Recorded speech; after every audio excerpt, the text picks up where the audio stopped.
আসসালামু আলাইকুম ভিউয়ার্স। আজকে বেসিক্যালি আমি আপনাদের সাথে একটি গুড নিউজ শেয়ার করব। গুড নিউজটি হচ্ছে যে আমরা জানি যে ইউএসএ এবং চায়নার সাথে বাণিজ্যিকভাবে একটি যুদ্ধ খেলা চলতেছিল।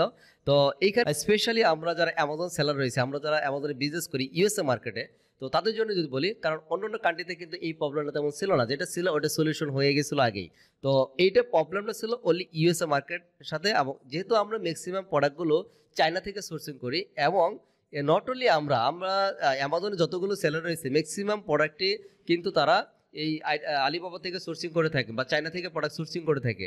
তো অ্যামাজনে যতগুলো সেলার রয়েছে দেখা যায় 60-70% আর লোকাল মার্কেটেও বলেন তারাও কিন্তু এই 60-70%-এর মতো প্রোডাক্ট তারা চায়না থেকেই পারচেস করে থাকেন। তো এই ওভারঅলের যে ব্যাপারটা ছিল, এইখানে যে পাল্টাপাল্টি যুদ্ধের কারণে ইউএসএ কি করলো, বাড়াইতে বাড়াইতে সেটা 145 পর্যন্ত ট্যারিফ বা শুল্কতে নিয়ে গেল। তো সেই ক্ষেত্রে এটা কিন্তু একটা বিজনেসের উপরে মোটামুটিভাবে একটা হ্যাম্পার পড়তেছিল, কারণ এটা ওয়ার্ল্ড ওয়াইড একটা আলোচনা হয়েছিল। তারপর হচ্ছে আমরা যারা বিজনেস করতেছি বা বিজনেস করতে চাচ্ছি, অনেকজন আমাকে কোশ্চেন করছে, ভাই এই ট্যারিফ থেকে এখন কিভাবে আমরা রক্ষা পেতে পারি। কারণ আমরা যে প্রোডাক্ট একটা পারচেস করতাম, পারচেস প্রাইস তো ঠিক আছে, কারণ একটা $5 পারচেস করতে পারছো, শিপিং হয়তো ছিল $2 বা $7 পড়ে যাইতো, বাট সেটাতে দেখা যায় শিপিং কস্টিংটা অনেক হাই হওয়ার কারণে আপনার কিন্তু এখানে অনেক সেলিং প্রাইসটা অনেক হাই করতে হচ্ছে। তো আলটিমেটলি সেলিং প্রাইস হাই হলো বেশি একটা সমস্যা ছিল না, কারণ আপনার সেলিং প্রাইস হাই হওয়া মানে যে সবাই যে কম দামে বেচতে পারবে তা না, সবাইকে কিন্তু কম বেশি একটু বাড়াইতে হবে। তো এখন এটা কিন্তু আমি বারবার তাদেরকে বলছি, আমার স্টুডেন্ট যারা ছিলেন অনেকে অ্যাক্স করছেন আমাকে, আমার ইউটিউব চ্যানেলে অনেকেই কমেন্টস করছেন। লাস্ট ভিডিওটা আমি একটা দিয়েছি, ওইখানেও ট্যারিফ নিয়ে তারা জানতে চাচ্ছে, বা এটা নিয়ে কিছু বলেন, বা এইখান থেকে আমরা কি কোনো রিকভারি করার কোনো ওয়ে আছে কিনা। তো আমি চাচ্ছিলাম এটা নিয়ে ভিডিও দেওয়ার জন্য, কিন্তু ব্যস্ততার কারণে আসলে এটা নিয়ে আমি ট্যারিফ নিয়ে আসলে ভিডিওটা আমি দিতে পারিনি। তো এখন আমি তাদেরকে কিন্তু একটা কথা বলছিলাম যে ভাই এটা হয়তো ক্ষণিকের জন্য, আশা করি আমি আমি মনে করতেছি যে এটা 2-1 মাস এরকমভাবে চলবে। কারণ এখন যে সিস্টেমটা আছে, কারণ সব দেশেই মোটামুটি কিন্তু এটা প্রবলেম হচ্ছে, ইউএসএ বলেন চায়নাতে বলেন। তো এই বাণিজ্যিকভাবে এই যুদ্ধটা হয়তো লম্বা সময় মনে হচ্ছে, আমার মনে হচ্ছে থাকবে না। তো আশা করি 2-3 মাস পরে কিন্তু এটা রিকভারি হয়ে যাবে।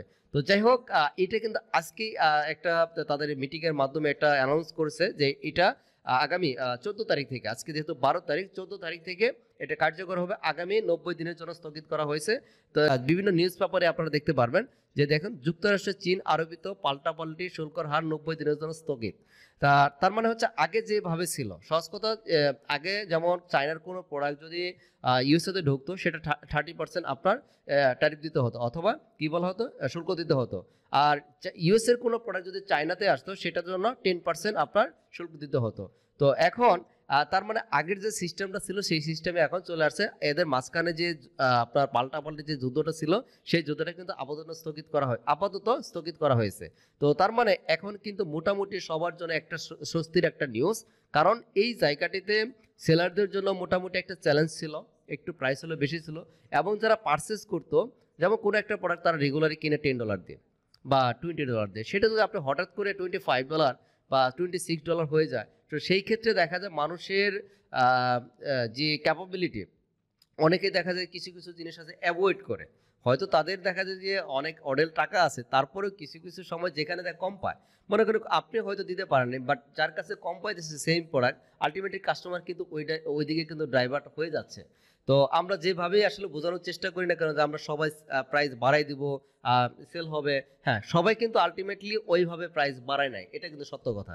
কারণ কিছু কিছু সেলার আছে যে যখন আপনার প্রোডাক্ট করবে, হয়তো তাদের প্রোডাক্টে রেডি করছে পাঠাবে, এই সময়টাতে তাদের এই পাল্টাপাল্টি যুদ্ধ শুরু হয়ে গেছে।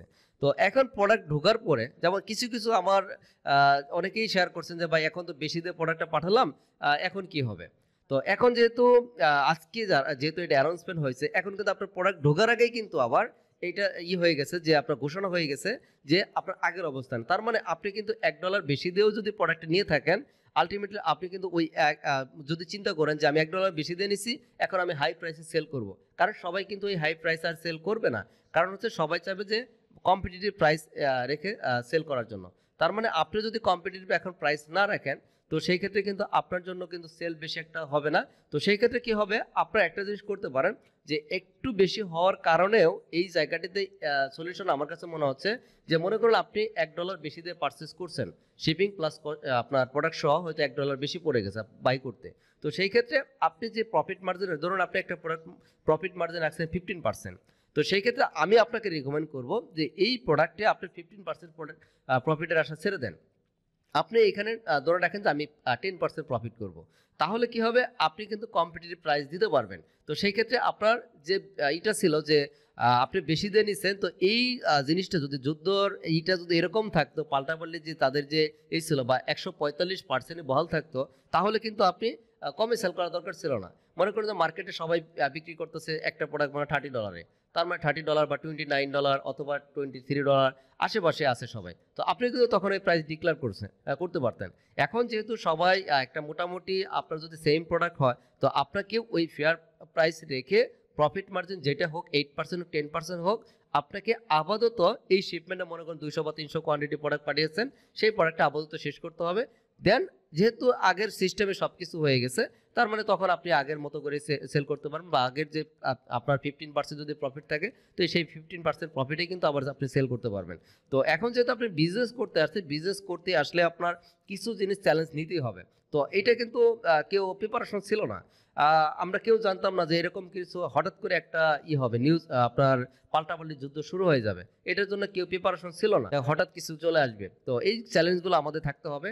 তো আশা করি আপনাদের জন্য এটা খুবই একটা গুড নিউজ, আমাদের জন্য একটা গুড নিউজ। সবাই ভালো থাকবেন, নেক্সট ভিডিওতে আমাদের দেখা হবে। আসসালামু আলাইকুম।